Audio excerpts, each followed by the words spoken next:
So we then totalled up the scores and we came up with a winner. And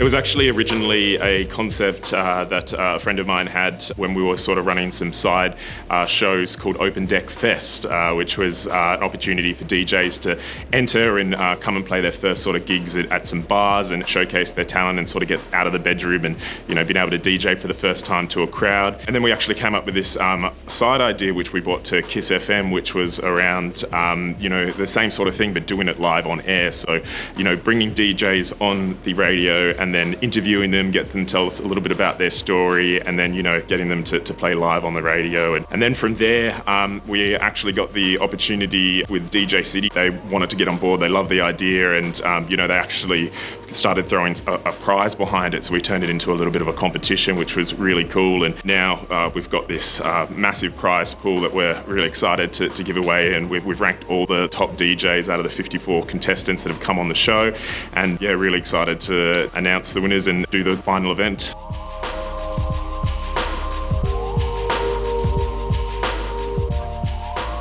So Mir, they're an incredible duo. I'd never actually met them or really knew much about them before they entered the competition and sent me their mixtape, and I listened to it and I was like, these guys have got something. These guys are talented. I love that their one line was, the music they produce is audio violence, which is something that I'd never heard of. And I was like, what do you mean by audio violence? And they're like, listen to it. And then I listened and they played their set, and it really describes what their sound is all about.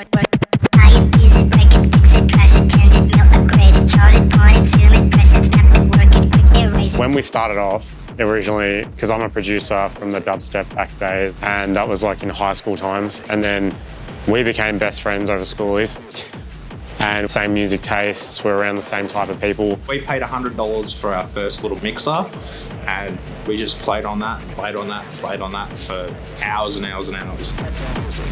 As we started, obviously, we were both rookies to it, and trying to just get into the scene a little bit more, changing not necessarily our sound, but trying to copy everyone else, but do things that a little bit differently once we could get our name out there. And then once we started just throwing a little bit more hardstyle and the heavier stuff into our sets, it sort of just, people kept catching on, and then we started minimizing the rest of the stuff that we were pretty much playing in our sets, and ended up going a full hardstyle, and we haven't looked back really.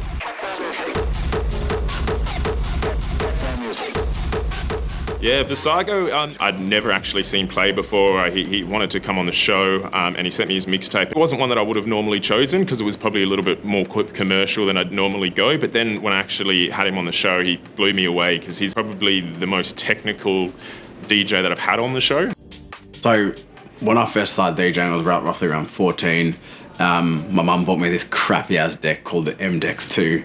Worst things possible, and I really got into it because I watched my mate, his name was Nate, he was a DJ as well, and I saw him getting into it, and I'm like, oh, that's really, really cool. I want to do the same thing, because when I got to 16, I got my first Pioneer decks, which were CDJ 800s with a DJM 909 mixer, which was like the first touchscreen mixer at that time, so a long time ago. My goal is to make it as an international DJ.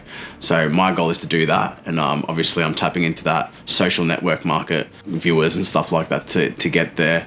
The fact that he takes his career so seriously that he actually now is just a full-time DJ on TikTok, which is something completely different that I've never seen somebody do before. And the music that he makes as well is incredible. He's a really strong producer as well, so I think he's sort of got the technical ability plus the producing behind him that really made him stand out. So Dara, he was a little bit of a standout for me because he's the nicest guy you'll ever meet. You know, gives back as well, always helps other DJs as well where he can, and you know, you can just tell his passion for his craft is incredible. Like he lives 2.5 hours away, comes into the city every single week to play his gigs and everything, and he just oozes that enthusiasm, and that's why I think he really deserved a shot at the finale. From a very young age, growing up in an Aboriginal remote community, you rely on the music that your family listen to. So I grew up listening to a lot of country music, a lot of hip hop music, and sort of just bounced off that. But I've always had a thing for music. I feel like music's been, it's a very important thing in everyone's life. I think we take it for granted a lot because it can express emotions and sometimes it gets us through a lot of things. At the start of my DJ career, turned 18 and I went out to the nightclub in Warrnambool, and I did not like the music one bit. Because I had to go deal with that music every week, I just made a mixtape at home. It was horrible, like it was not good at all. Just did it on my computer and I just put it on SoundCloud so I can access it. Next thing you know, overnight, it just blew up. All my friends were listening to it and they were like, oh, you gotta do another one. So I kept doing them. I just kept doing them. Bought my first set of decks. My nan gave me some money so I can buy my decks, and then just sat in my bedroom for hours on end, just learning the basics, just how to beat match, how everything worked, things like that, just the theory of it. And eventually I got the basics down, and then I had to beg the club for months just to even put me on. I'm grateful that I earned my way. I went from the bottom and got to earning the sets I wanted to play, which I was very blessed and grateful I did, but it feels good knowing that I worked and my work ethic paid off and I've got the free rein to do whatever I want to now. I know that he is really talented. I've actually seen him previously play shows before in Melbourne. It was incredible because his talent on the deck and his techniques really just makes him stand out above the rest. And the fact that he, produces a lot of his own music and a lot of his own tracks, it, makes a really big difference. I would love to commit to music. I'd love to put everything I have into this. It's just kind of hard to, the way things are these days. Unless you really got something going for you and you're meeting the right people, you're networking the right way and you're making some very important moves, it's hard to sort of give up your way of living to chase your passion and dreams. But I hope one day I can get there. Yeah, I think Melbourne in particular is very much who you know and having a network, and it's very hard to get ahead. KISS is an opportunity for people, whether they come through Open Dex, whether they come on as a guest mix. We always try and support local music and local releases. And Melbourne's got a huge, vibrant music culture, which is awesome, but to crack into it, it can be very daunting. So good to the DJ City and Pioneer could see the potential got behind it. KISS FM has a long-standing legacy in terms of the music scene within Melbourne. And DJ City, we're really proud to have a long-standing legacy sort of within that section as well. We wanted to bring the two together. For DJ City, it was really important for us to really show that we are there. We want to be part of the community. We want to support the community. We want to celebrate the community and do that more so than just being a retail store. We want to be a resource. We want to be a destination. We want to help launch careers. We're really fortunate to be working with titans of the industry. And when you look at the likes of Pioneer DJ, we're really lucky. So with that substantial value, dollar value that they've put forward in terms of prices, we're giving the opportunity for these DJs to have all the equipment they're ever going to need. So they're not taking that out of their own pocket. Also that legacy and that brand recognition of Pioneer DJ's name as well, to show that that type of brand is looking to support local talent as well is pretty impressive. And then you just look at sort of that history of KISS FM and what they do in the music industry and the shows they represent and the culture they've got and the diversity of music. It's just amazing for us to be able to step in that arena and sit comfortably with them to make sure something like this continues to happen.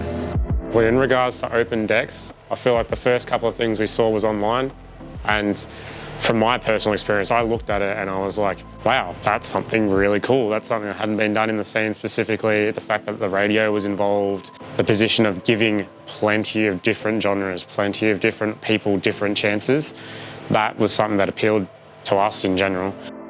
It's not every day that you get to be part of a competition where they're giving away literally 25k worth of equipment. It's an amazing opportunity for everyone, and like I said, I thank them for giving me this opportunity and for giving the others an opportunity to have a chance at such a big prize pool. As far as DJ City and Pioneer getting involved, it's like, what else could we ask for? I remember the first time coming in here, like, we were small DJs and I really never done anything, and just looked around at like all the equipment and like what is going on here, and now being a part of it, no better feeling, really. It's crazy, and for the right person like myself, I haven't got any equipment. So for me to get that, for anyone just to get that, and just to get that helping hand support from DJ City and Pioneer, that's unreal. It's getting to showcase DJs' talents. Doesn't matter if you're in a radio station or something. I would have done it on the side of the road if they asked me to. It's just about showcasing my talents and more so networking and getting my name out there along with those other DJs that didn't really have much of a voice. And this is a platform for them to go higher. We then totaled up the scores and we came up with a winner. and Vassago.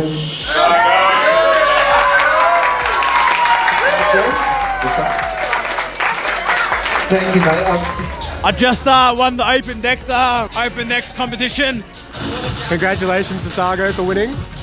You took it home. Wish we did, but you took it home. Yeah, but we're going to have to find out where you live and steal some stuff off you. Really great to see people who come support this event. Well done to Vassago. A bit bummed out about it, obviously. Like, it's something I really wanted, but all credit due to him. You know, he did well. Shout out to DJ City, Pioneer, Kiss FM, and Flower Child for running this event. Did really well. 100% I'll come back next year. You know, looking back on it all, it's been amazing. And, you know, again, I can't thank Kiss FM, DJ City enough for letting me run it and letting me be the face of Open Dex. So excited to see where it leads in the future. But no, it's been an awesome experience, and, you know, I can't thank everybody enough.